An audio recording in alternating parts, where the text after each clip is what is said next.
Om Swastiastu. Selamat datang kembali ke channel YouTube saya. Di video kali ini saya akan membahas tentang Aji Palayon. Apa itu Aji Palayon? Secara sederhananya, Aji Palayon adalah sebuah karya sastra yang berkaitan dengan cerita sebuah keyakinan bagaimana perjalanan jiwa, atma, dari dia meninggal sampai menuju ke tempat yang seharusnya dia berada. Atau secara sederhananya, Aji Palayon adalah perjalanan jiwa atau sang atma setelah meninggal atau meninggalkan badan kasarnya. Bagaimana cerita detailnya, kita ikuti video berikut ini.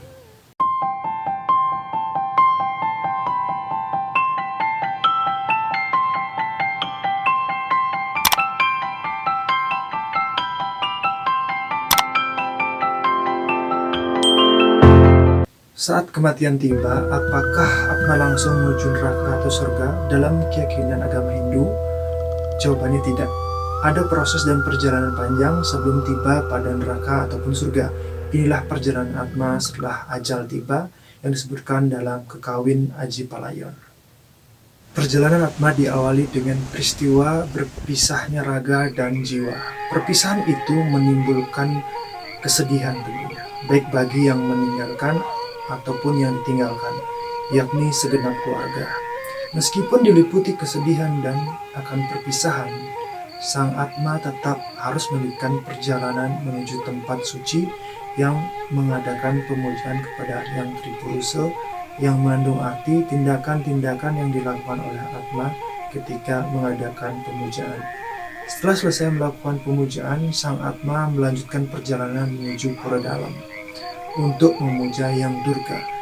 Dikisahkan di sini, saat menuju pura dalam pun atma tak henti diserang, ditakuti, bahkan dikejar-kejar buta-buti yang ada di pura dalam.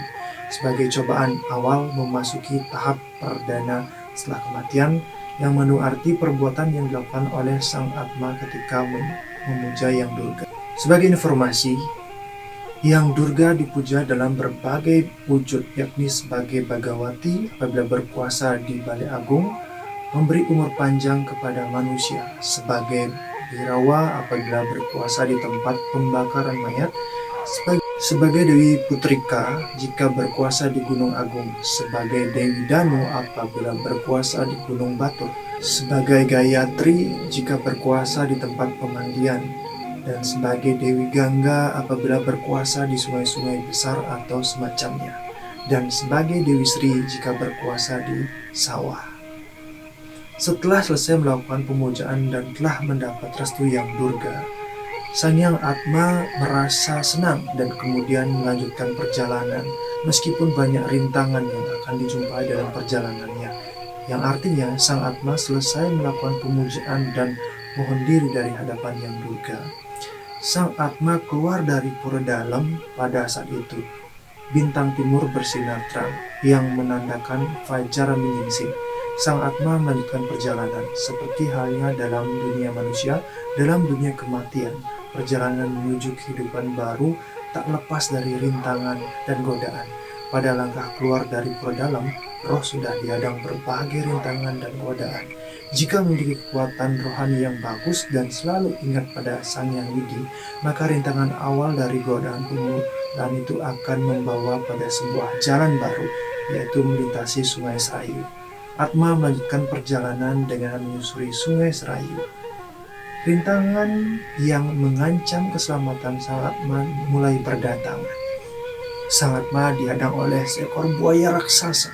Buaya itu hendak menyantap sang atma, akan tetapi sang atma dapat menjinakkan buaya tersebut karena sang atma mengetahui rahasianya. Sang atma berkata pada sang buaya bahwa sesungguhnya sang buaya merupakan adik sang atma yang berasal dari ari-arinya. Setelah diberikan ujaran oleh sang atma, sang buaya diam dan menurut kepada sang atma. Bahkan Sang buaya menyediakan diri untuk menyeberangkan Sang Atma ke tepi sungai. Setelah itu di sisi lain sungai, Sang Atma bersiap karena dihadang lagi oleh sosok perempuan menyeramkan, yaitu raksasi Sirsa. Dengan tidak merasa gentar, Sang Atma segera maju dan berbicara dengan lemah lembut kepada sang raksasa wanita tersebut. Akhirnya sang raksasa mengakui kelebihan Sang Atma. Setelah memberi hormat kepada Sang Atma, raksasa wanita itu memutar tubuhnya dan lari meninggalkan Sang Atma. Sesungguhnya merupakan perwujudan sinar rahim ibu. Setelah terbebas dari raksasa wanita yang mengerikan tersebut, Sang Atma bersujud dan berdoa lalu meneruskan perjalanannya menuruni lereng gunung yang curam. Di sana sudah menunggu sosok harimau merah. Sang Atma tahu rahasianya, yakni harimau merah merupakan perwujudan darah seorang ibu melahirkan. Setelah melewati beberapa rintangan, Sang Atma meneruskan perjalanannya sambil menari dan melompat-lompat kegembiraan. Sang Atma mempengaruhi para penghuni hutan lainnya. Kegembiraan Sang Atma tidak berlangsung lama karena Sang Atma dihadang oleh serigala anjing raksasa yang tinggi dan besar. Sang Atma mengenalinya sebagai perwujudan air ketuban. Dengan tutur katanya, Sang Atma berhasil mengalahkan serigala raksasa tersebut, sehingga mundur dan menunduk, bahkan terlihat air matanya mengalir dari mata sang serigala raksasa tersebut. Diceritakan perjalanan Sang Atma sampai di depan air yang bening. Ketika itu, waktu telah tengah malam dan Sang Atma hendak mencuci muka. Ketika Sang Atma akan berteduh, dikejutkan lagi oleh adanya gemuruh suara yang sangat menakutkan. Suara tersebut berasal dari Butekala yang telah 3 hari 3 malam tidak menyantap makanan dan kebetulan bertemu dengan Sang Atma.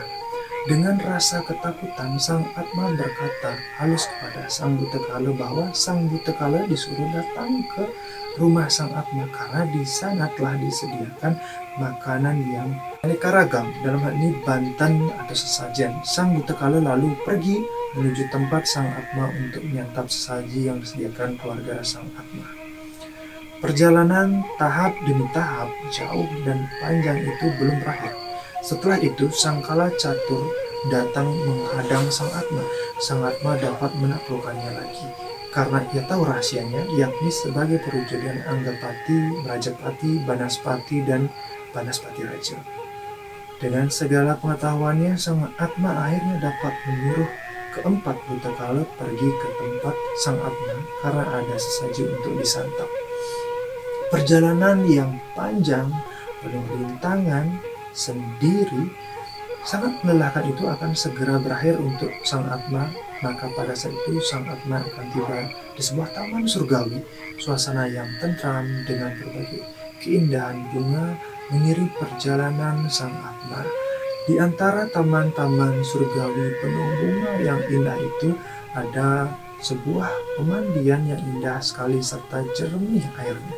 Tempat itu bernama Pancaka Tirta dan disitulah yang menjadi tujuan Sang Atma. Di sana Sang Atma segera berkumur dan membersihkan diri dengan air bening dan sejuk. Lalu tiba-tiba badan Sang Atma berkilau seperti emas. Sang Atma kemudian disongsong oleh para malini, dewata dan apsari dengan pakaian yang bersih dan perhiasan yang indah serta disinari sinar bulan. Para malini, dewata dan apsari menyongsong Sang Atma. Mereka mengiringi Sang Atma menuju surga. Oleh para dewata dan apsari, Sang Atma diantar kepada Sang Hyang Widi. Di surga oleh Sang Hyang Widi, Sang Atma disuruh mengambil tempat dan harus melaksanakan kebenaran. Jika disederhanakan, maka dalam pemahaman Hindu Bali bahwa ilmu pengetahuan dan tingkat kerohanian manusia yang akan menyelamatkan dan membawa Sang Atma melewati siksa dan rintangan untuk akhirnya kembali suci dan menuju dengan penciptanya, Atma Sang Brahman. Demikian yang bisa saya sampaikan tentang Kekawin Aji Palayon dengan keterbatasan yang saya miliki. Semoga bermanfaat, dan jika ada yang perlu ditambahkan ataupun dikoreksi, saya persilahkan, silahkan komen di kolom komentar. Jika ada ide atau pertanyaan, silahkan juga ditanyakan di kolom komentar. Demikian yang bisa saya sampaikan, semoga bermanfaat. Terima kasih. Sukses.